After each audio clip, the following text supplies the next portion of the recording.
Habakkuk 1:12. Are you not from everlasting, O Lord my God, my Holy One? We shall not die. O Lord, you have ordained them as a judgment, and you, O Rock, have established them for a reproof. So you who are of purer eyes than to see evil and cannot look at wrong, why do you idly look at traitors and remain silent when the wicked swallows up the man more righteous than he?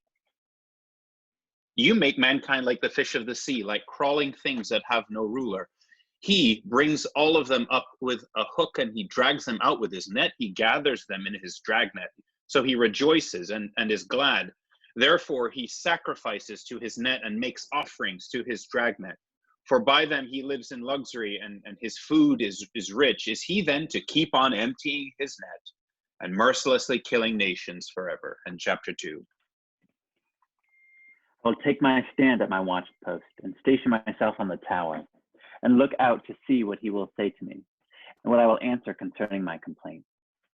And the Lord answered me, write the vision, make it plain on tablets, so he may run who reads it. For still the vision awaits its appointed time. It hastens to the end. It will not lie. It seems slow. Wait for it. It will surely come. It will not delay. Behold, his soul is puffed up.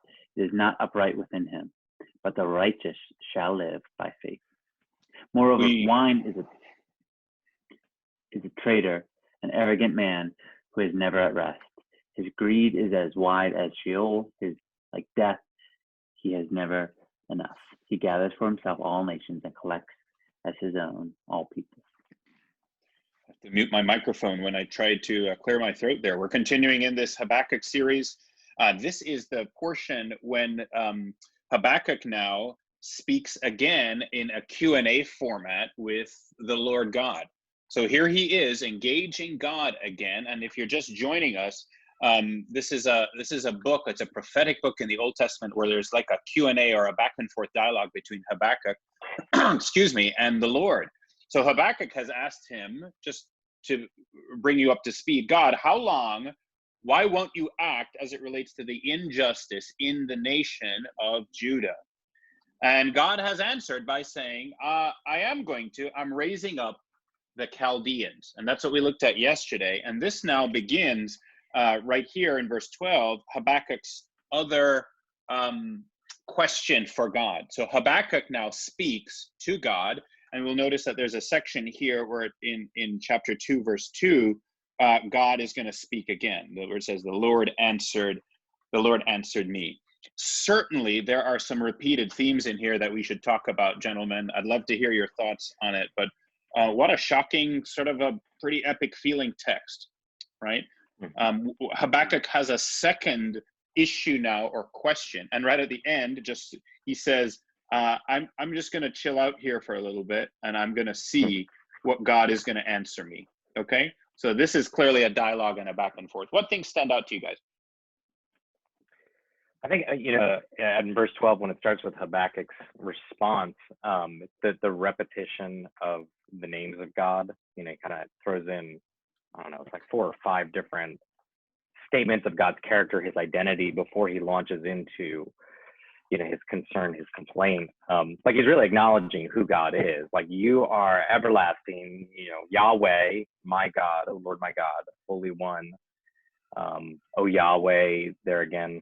And then calls him O Rock, so there's all these names, titles of God. Yeah, he deliberately kind of begins his second complaint or question. Yeah, with what he knows about God before he questions God. Is that right, Brian? That's how you're going? Right. Yeah. He sort of sets the stage. I know who you are. And I think basically I know who you are, but what gives? Right. You could even add down here, you're of purer eyes than to see evil. We'll maybe put that together a little bit. Yeah, but Habakkuk is now seeming to say, I know this is who you are. Let me ask what's going on. Yeah, that's a great thing to notice. Yeah. Another repetition, we've seen this before, but it's just visual language. You pointed this out, Dave, in verse 13. You who are of purer eyes than to see evil, you cannot look at wrong. Then further down in 13 it says, why do you idly look at traitors? So he's saying, essentially, God, are you looking at this? Like, do you see what I'm seeing? Right. And then in 2:1, his response, he's like, well, now I'm going to look for your answer. Like, I'm going to be like a watchman watching. Yeah, You I'm going to see look this, out now and I'm see. going to wait to see. Yeah. Yep. Yeah. Yeah. And this idea, you could add remain silent and I will wait, Yeah. and to hear what the Lord is going to say. Yep, that's right. Yeah. There's, of course, again, we would also add that there are certainly questions there. Habakkuk is questioning God. I think that's one helpful thing to just see. First of all, there's a question mark there and here and here. So these seem to be the three particular movements to his question, right? One has to do with, all right, God, I know this is who you are. Aren't you this? Are you not this? That's a rhetorical question. Right. But then he seems to have some particular questions in 13 and in 17, right? 14, 15, 16 could be a complaint, perhaps, of what is happening. Let's talk a little bit about what Habakkuk's the content of his questions here, just so we can understand the lay of the land. What is he asking God? Remember, so he's already asked God about Judah. God, what's wrong? You seem silent. You don't seem to care. Why don't you care about what's going on in your land? And God says, I'm going to raise up a wicked nation, Babylon, and they're going to come in, and those Babylonians are going to be the instrument of judgment. That's the historical narrative under here. So that's what God has said. The Chaldeans are coming, and it's going to be a terrible thing for Judah. Now Habakkuk has some more questions. What seems to be he comes back at God now with at least two more questions. What do you guys make of it? What's sort of the content of his issue at this point? I think the repetition in verse 13 of the word idly, that's one he used back before talking about Judah.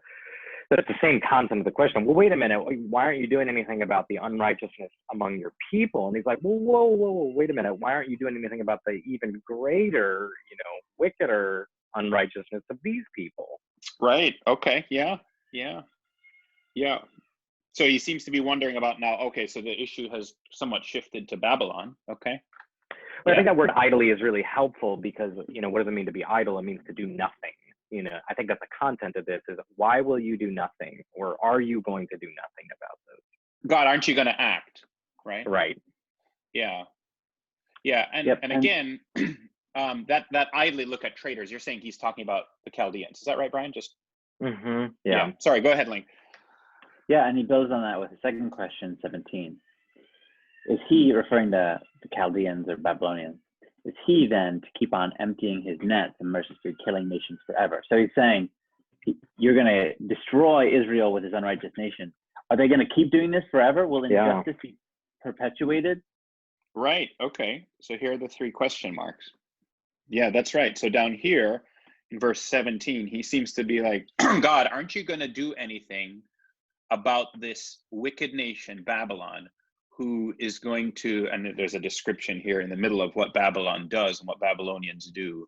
Are you not going to do anything to this wicked nation, the Chaldeans?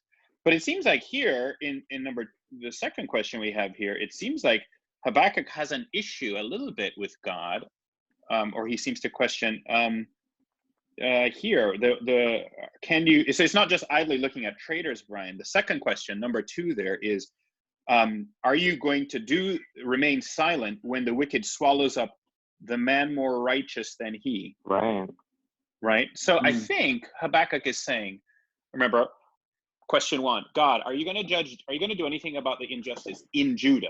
Okay, in Judah. And then God says, oh yeah, I am. I'm going to raise up the Babylonians. Habakkuk now, his issue is, you're going to use a wicked nation to judge people who are less wicked. That seems to be the question in that's the second question mark here. How can you use a more wicked nation to judge a less wicked nation? Do you see that? That seems to be the issue. How can the more wicked judge the less wicked? Because I guess, so Judah is a wicked nation. They're apostate. I mean, you read about King Manasseh in the scriptures, but it seems like there may have been some God-fearing people within Judah still. Maybe there's still some of God's people there. At least they know God and think about God, where these Babylonians are just completely wicked. So question 1 is, are you not like this God, right? Question 2 is, how can God, who is holy, use wickedness to accomplish his purpose. That's the issue in Habakkuk. Yeah. And question 3, Lincoln, you're saying is something else. Sorry, go ahead, Brian. It sounds like question 3 is, will this just go on indefinitely? Right. And is there no end to this then? Yeah.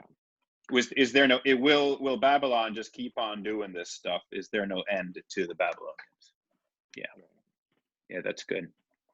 And then right in between, we could call this maybe more of a complaint. This is again a little bit of a description of what he is seeing. So why is Babylon more wicked than Judah? Well, let's look at verse 14, 15, and 16. I love your thoughts here. We got this fishing image. Yeah. Yeah, Babylon really likes to go fishing fishing. Image. Yeah. What's wrong with Well, fishing? honestly, no, I might be mixing this up. I think the Assyrians were the ones that were known for dragging their captives away with hooks. Like literally, they would hook people. I think you can say that about Babylon too. So tell us about it. Yeah, I mean, certainly they were very wicked in the way that they conquered nations, and I think he talked about taking captives in yesterday's passage.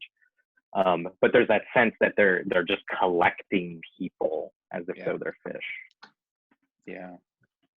Yeah, it's very visual here, which is part of what makes it maybe hard a little bit for us to sort of grasp. But I think what he's saying is, very simply, verse 14, men are like fish.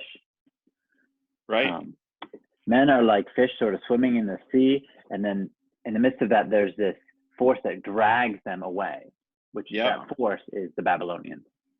Right. Well, just the he over and over again. Well, I was going to say, it's notable that in verse 14, he starts with the word you, like you make mankind, because he's talking to the Lord. You are making people like the fish of the sea, and the Babylonians, are just scooping them up like the fishermen. So what's he saying there? Like, why are you letting this terrible thing happen? Yeah. Like, in other words, why are you letting making us vulnerable like these, stupid fish in the sea? Yeah, translation to a modern audience would be, God, don't you give a rip that all this terrible stuff is happening in the world? That's what he's saying. Yeah. In this case, he's talking about a nation conquering. But yeah, go ahead, Brian. This is not that these guys are doing this, but verse 15, so they rejoice and they're glad about it. Like, they're happy they're doing it.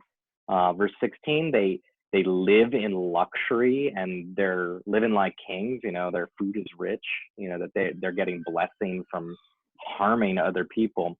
And all the while, they're in verse 16, the first half, they're actually worshiping their dragnet, the means of their, causing harm to other people to get rich. Yeah, they're treating it like a god. Yeah, we got a picture of idolatry here of what Babylon is like. So we get this image that they treat people like fish. Like they literally put hooks in their noses or mouths and drag them off into captivity. I mean, just utter wickedness that these pagan nations would do, gathering people up in dragnets. And not only are they doing the wickedness you're saying here, this is the committing of wickedness, but down here, it's the worship of the net. There's a godless rejoicing even in their success. It's just a horrible picture of what Babylon's doing. Okay, and so the 3 questions that I think I want to zero in on then. So Habakkuk is saying, all right, you're saying you're going to appoint a more wicked nation to judge Judah. So number 1, God, aren't you holy? Question 1. Yeah. Question 2, can a holy God therefore use wickedness to accomplish his purpose? And number 3, will you let Babylon just continue to live very literally like hell forever? Okay, so that's the playing field. And then chapter 2, Habakkuk says, I'm going to hang out here on this watch post. Very interesting. Like you watch for armies, probably on a defensive tower, right? He's saying, I am going to literally sit here. And now I'm going to look out because I know God is looking on. See that connection? God is looking on. So I'm going to look out and see what God is going to do. All right. What do you guys make of the Lord's answer here? 1, I think what we could say is God answers him. Wow. Yeah, that's significant, right? So, the Lord answered me. Okay.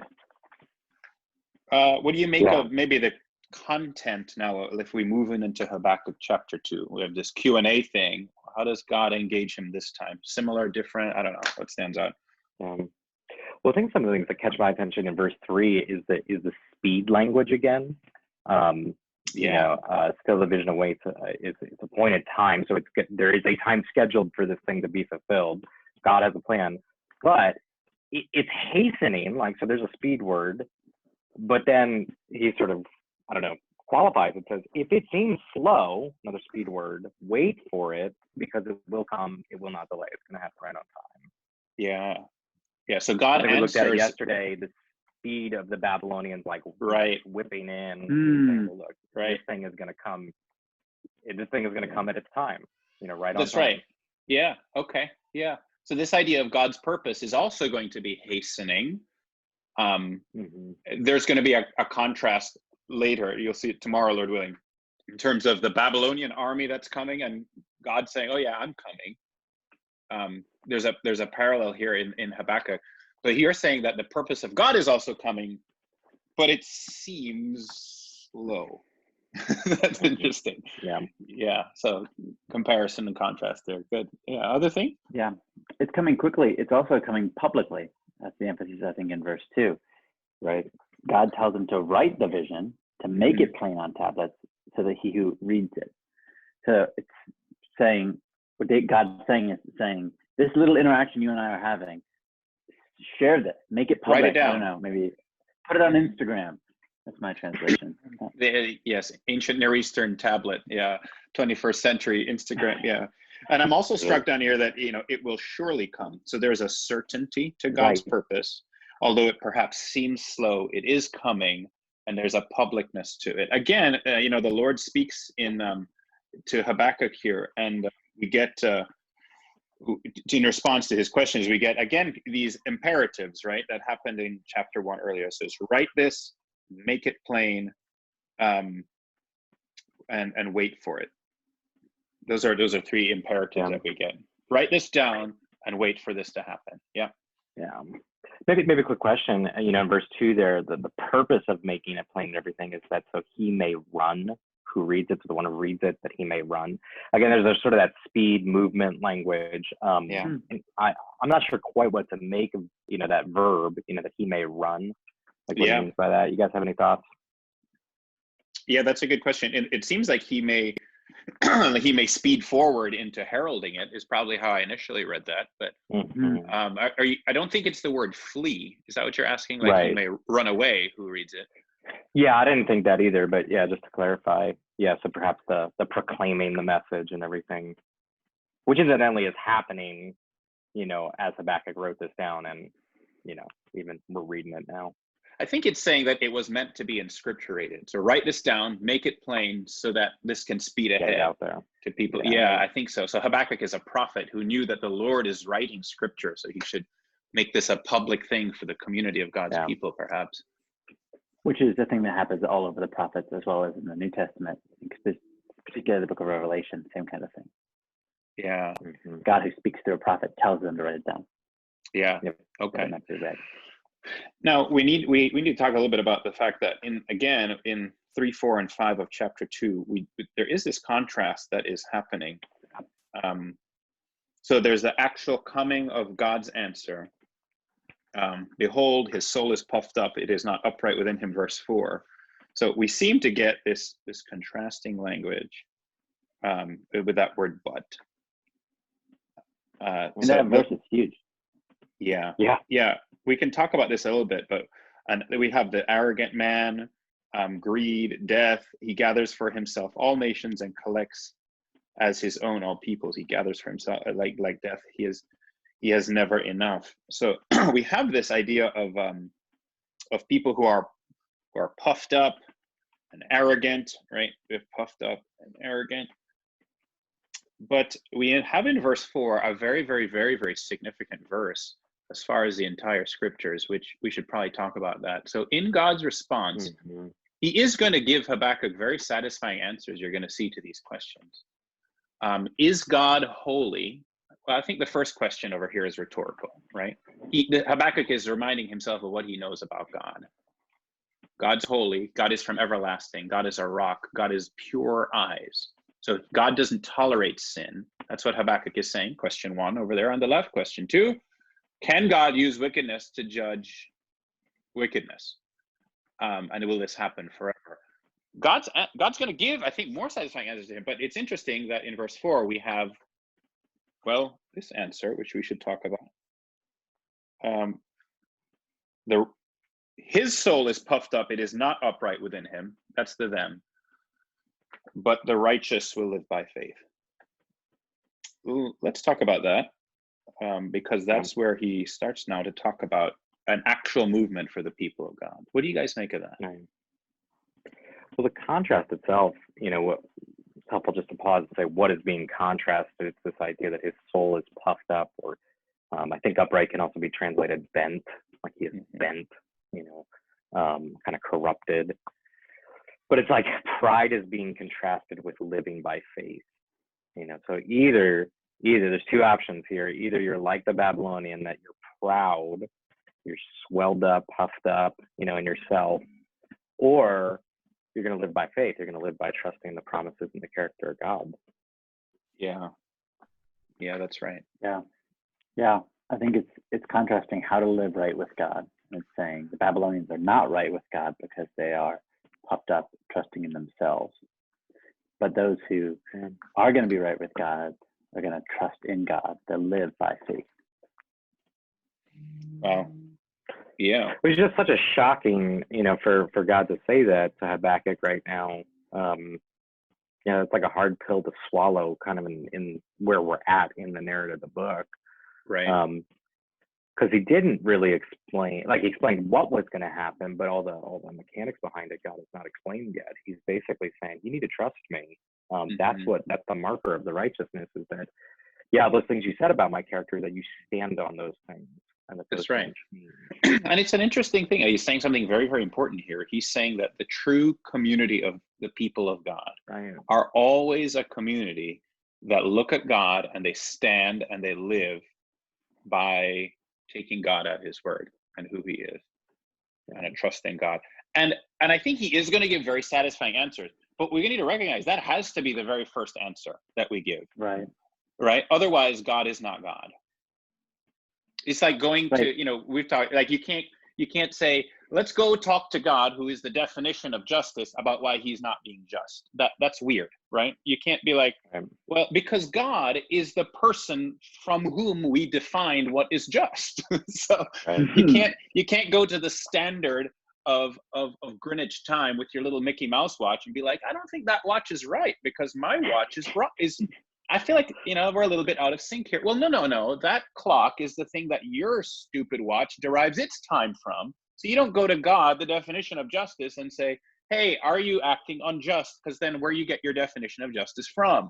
So in one sense, God is going to give him very satisfying answers. But we have to see here that God's answer is first and foremost that righteousness, that righteous people live by looking at God in uncertainty and taking him at his word.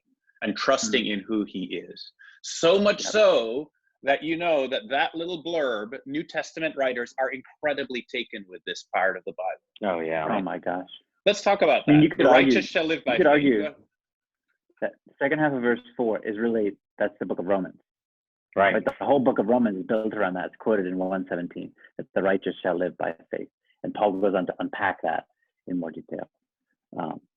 But he's saying that what it means to live by faith is to trust in a righteousness that doesn't come from inside of you, but comes outside of you from God, most fully in Jesus and what he's done on the cross. And that's how the people of God have always lived. It's always been a supernatural community of faith. That's right. Yeah, and that it's all predicated on God said this, or God promised this, therefore it is true, and I'm going to live in accordance to that. So when you get to Romans, you're talking the gospel, God said, this is how you're saved. Like Lincoln saying, not righteousness of your own, but externally. And faith is saying, okay, I'm not going to argue with you on that. I'm going to take you at your word that you've paid the price, given me life through that. Yeah. Yep, that's right. Paul also mentions that in Galatians 3. We could talk about that. The whole idea of justification by grace through faith is a thing that's built on this. Although that's not what we're talking about here. We're not talking about imputed righteous. We're talking about righteous people have an attitude when they look at God and they say, that is completely baffling to me. But let's get this foundation right before we start talking about the answers to these questions. Can God do this? Yeah, the answer is yes. Is Babylon just going to keep marching in wickedness forever? No, the answer is no. But recognize that there's a contrast between wickedness, and the main distinction between the Babylonian people and the Israelites is not an ethnic one. Do you see that? The main difference is not actually, one of looks, or church people or not church people, or grew up here, there, or elsewhere. The main distinction is one of them is a supernatural community of faith who take God at his word. And I would say the same is true for us. That's the argument of the New Testament. Yeah. Like a very connected verse then is, like the beginning of wisdom is the fear of the Lord. I think there's a real connection here. It's saying, I'm not the authority, God is. I'm not the one who knows, who defines justice, like you're saying. I am the one with the Mickey Mouse watch. Yeah, that's right. Let's talk some principles and application here. We could certainly say, what do we learn about the Lord? Oh, man. Yeah. We could go crazy here for a while, but, sometimes I just really want God to tell me why exactly he's doing what he's doing. Yeah, and I think there'll be satisfaction there if God were to just draw a straight line. God, can you do this? Aren't you doing this? Why are you acting the way you are going to act in the world? That's Habakkuk's question. How is this thing, which seems wicked, how is that going to accomplish your purpose? That seems like a dumb idea. That's the heart of this, although he isn't that disrespectful to the Lord, but I think that's the essence of his questions. Give me some ways this connects to us. It's so interesting because I think one of the things that God is doing here is sort of shepherding Habakkuk to this point where the answer to the question, or the question is perhaps the wrong question. What are you doing, God? The question is, who are you, God? Mm-hmm. And that he actually shocks him with the what he is doing first to sort of guide him to this place of saying, the real question you need to ask is, who am I? And am I really going to be, am I able to be, the same yesterday, today, and forever, regardless of what you're looking at, regardless of circumstances and what's happening? I think that's kind of the comment too. So I think it's really challenging for me. I don't primarily need the answer, the question, what is happening or what is going to happen. That's what not what I need answered. What I need to be reminded of is who is God, because that's never going to change. Yeah. That's so good, Brian. I think too, as we're reminded of that, really the key command here, I think, is wait. Yep. Wait, as we don't see the promises of God fulfilled in our day. We trust in the promises of God will be fulfilled in his time. Even if it seems slow to us. I think that's helpful a little bit. It might seem slow to us, but God is not slow in fulfilling his promises in some kind. Yeah, I think so. I think that is probably a very good posture for us to have. What we've highlighted in blue here, which is to recognize that we can live by faith. And one of the ways we do that when we're kind of baffled by what the Lord is doing is we wait. We wait and see, and we endure things that we wouldn't prefer. And I think we could say that right now for us as well. There's a lot of projecting forward with questions, and I do this just as much as everybody else. Waiting is a powerful thing. Waiting with God in the picture. I don't mean waiting in a godless way, like I'm going to wait and for all hell to break loose wait. No, I mean, let's wait and recognize that God is always acting for his glory. And he is always doing that. Similarly, always acting for our good.